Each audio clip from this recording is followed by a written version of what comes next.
So in today's lesson, we are going to look at the reactions of alkenes with hydrogen halides to form monohaloalkanes. So from National 5, we know that alkenes have a carbon-to-carbon double bond. The term we use to describe that is that they're unsaturated and that they undergo addition reactions. In advanced higher, however, we know that within this carbon-to-carbon double bond, we have a sigma bond, which is end-on overlap, and then we have a pi bond, which is side-on overlap. Now that pi bond from National 5, or that double bond from National 5, we said would break, and we could add things on there. Today we are going to look at this in a little bit more detail at advanced higher level, making sure we're using the correct terminologies for each step. Now in a bond, what we have is we have electrons, and a covalent bond, that is the sharing of a pair of electrons. So between these two carbon atoms, there's 2 electrons found in the sigma bond and 2 electrons found in the pi bond. The pi bond is of lower energy, so this bond will want to break first. These electrons have to be attracted to something. And as a result, we need to have something that likes electrons for this reaction to undergo. And therefore, if we're looking for something that likes electrons, that's electron loving, we are going to be looking at electrophilic addition reactions with hydrogen halides. And in this example, we are going to be using hydrogen bromide. So the first thing that you always do when you're given a covalent molecule is you look up the electronegativity values. Hydrogen has an electronegativity of 2.2, bromine has an electronegativity of 3.0. That means that the bromine part is going to be delta negative, and the hydrogen is going to be delta positive, meaning that the pair of electrons which are found inside this bond are going to be sitting closer to the bromine. So what I'm going to do at the moment is I'm going to put all 7 of bromine's electrons on here and showing the one bonding pair that we've got. Now, if we're looking at electrophilic addition, remember electrophilic means electron loving. What part of this molecule here is electron loving? Well, we're looking for something that loves a negative, which is the positive. So this part here, the hydrogen part, which is delta positive due to the difference in electronegativity, is going to be attracted to the pair of electrons found in the pi bond. So what you want to do when you're drawing your mechanism is you want to make sure every time that you are showing the electronegativities, so that's delta positive, that's delta negative. And what we do is we draw a double-headed arrow to show the movement of the pair of electrons from the pi bond being attracted to the positive part of the hydrogen. Because there's going to be a new bond formed between the carbon and the hydrogen, that means that the pair of electrons which were found inside the bond between the hydrogen and the bromine come off, and the bromine will now become a bromide. So what we would have is we would have our sigma bond left between our 2 carbon atoms. The pi bond, both pairs of electrons have went in to form the bond with this carbon here. And because this carbon gave up its electron to this carbon to form the bond with this hydrogen, that means that this is going to have lost 1 electron. If we lose 1 electron, it becomes a positive charge, and that is known as a carbocation. Remember that the bromine, which had 7 electrons, 1, 2, 3, 4, 5, 6, 7 electrons, gained the electron which was found in the bonding pair between the hydrogen and the bromine to become a bromide ion. What do we say about opposites? Well, opposites attract. So remember that the only particle in an atom that's able to move are the electrons. So what we're wanting to do is we want to draw an arrow moving from a pair of electrons found in the bromide ion going towards the positive carbocation centre. And when we draw our final product, we now have a saturated molecule. We can see that because we've got carbon to carbon single bonds. We also have one halogen atom, which is our bromine, attached. So this is now known as a mono, meaning one, halo, to do with the halogen that's attached, and it belongs to the alkanes because it's got carbon to carbon single bonds. So this is the creation of our monohaloalkane. So when we have an unsymmetrical alkene, such as but-1ene, what we have is we have two carbon atoms in which the hydrogen could attach. So let's take this one as the pink carbon. So we've got a visualization. And we'll take this one as the blue carbon.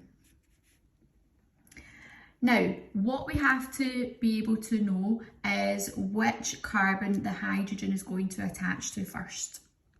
Okay, and this is known as, now forgive me for my pronunciation of this, Markovnikov's rule. I just call me Mark. I find it quite difficult to say that name.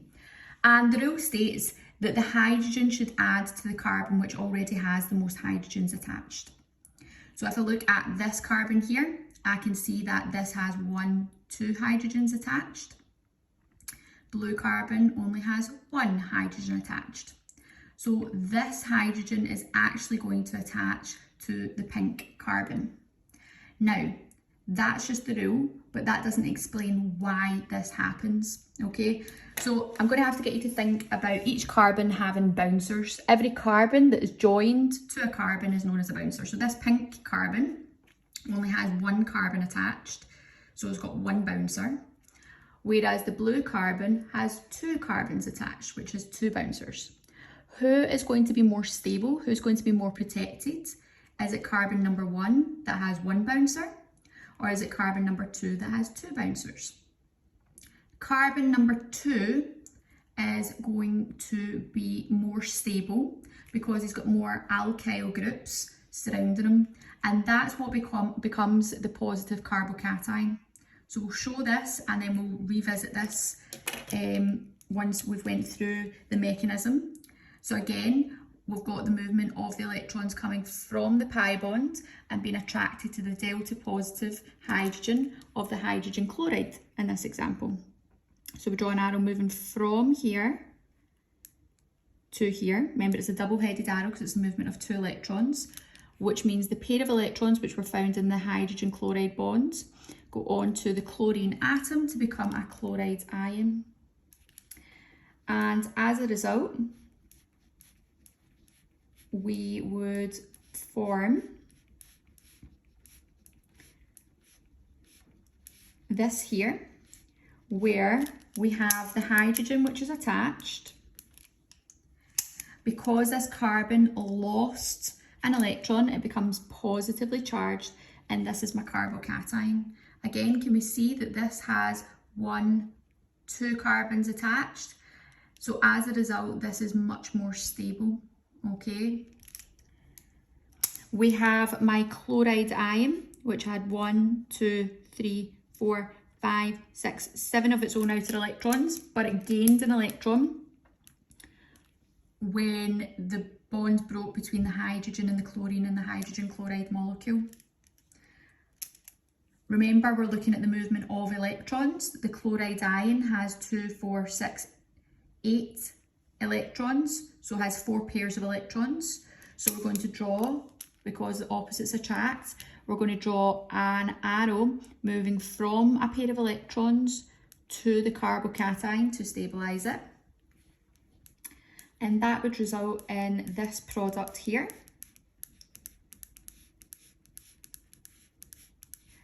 Which would be my monohaloalkane. But this monohaloalkane is known as the major product. This is the one that happens more commonly because the carbocation here is much more stable, being in position 2 due to the alkyl groups that are around it. So this is my major product. So this is the isomer that forms more commonly. It is a monohaloalkane, but the position of the halogen is on position 2. So this would be known as 2-chloro-butane, because remember, it's now saturated and would be classified as an alkane. If we were to draw the minor product, this is when the opposite happens. So that means that the pi bond is going to form a bond with the hydrogen, which means the pair of electrons which were found shared between the hydrogen and the chlorine go on to the chlorine atom to become a chloride ion. This would result in a less stable carbocation being formed.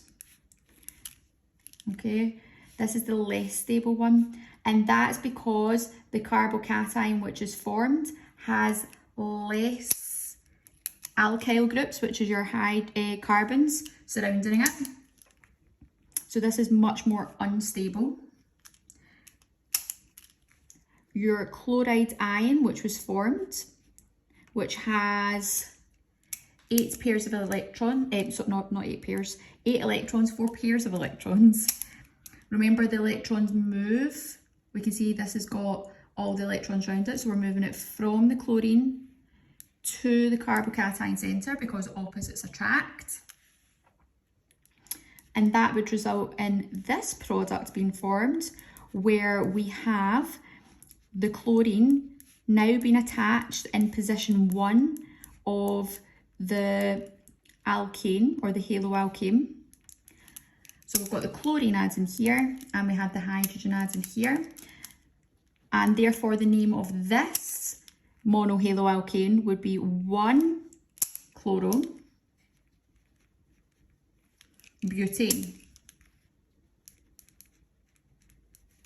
So we can see that these have the same molecular formula but a different structural formula. So these are formed as isomers, and this would be my minor product. A reminder that your most stable carbocation is the carbon which is attached to the most number of carbon atoms. This past paper questions from the Advanced Higher 2017 written 9A. In the reaction 1-methyl-cyclohexene reacts with hydrogen bromide to produce 2 compounds. Draw the structural formula for compound X.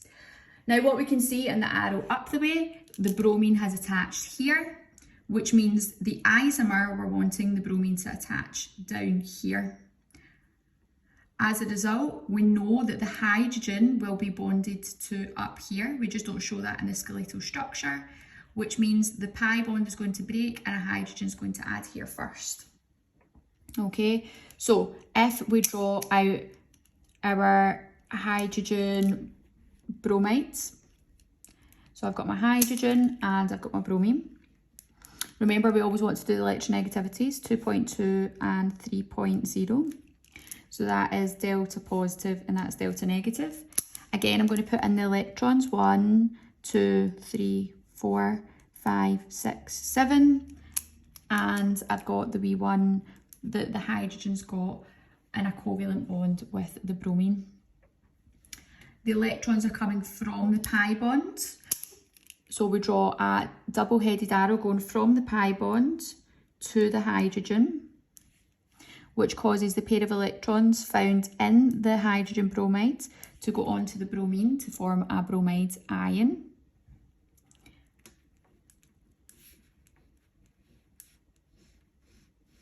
Now I'm just going to show the hydrogen being added here, which means this carbon becomes the carbocation. We've got the bromide ion, 1, 2, 3, 4, 5, 6, 7 outer electrons, which are its own. We've got the 1 that it gained from the hydrogen. Remember, it's the movement of electrons, so the electrons are surrounding the bromide ion. So we draw a double-headed arrow moving from a pair of electrons to the carbocation centre. And that would result in our CH3, our Br,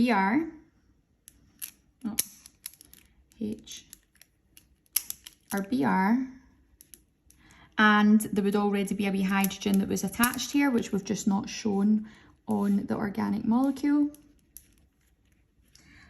But if we're drawing skeletal structures, we know that we never draw the hydrogens in, and each carbon is represented by just a line. So if I draw my cyclohexane, I'll draw my carbon chain, which is here, which represents my methyl. And the only other atom that I'm going to draw on here is my bromine. This is how you would represent that structural formula for compound X in the skeletal structure. Part 2 to this question asks us to explain with reference to the carbocation intermediate why compound X is the minor product. So if we were to call this pink carbon, this one blue carbon, we want to look at the number of carbon atoms which are joined to each of those. So we've got this here, this pink carbon has 1, 2, 3 carbons or 3 bouncers. So we form a tertiary carbocation intermediate. Blue carbon has 1, 2 carbons attached or 2 bouncers. So it would be classified as a secondary carbocation intermediate. Which one of these would be the most stable carbocation? Which one has the most bouncers attached? That would be the tertiary carbocation, right? So pink carbon would be the most stable and form the major product. However, the question asks why this is the minor product. So what you would write here is the carbocation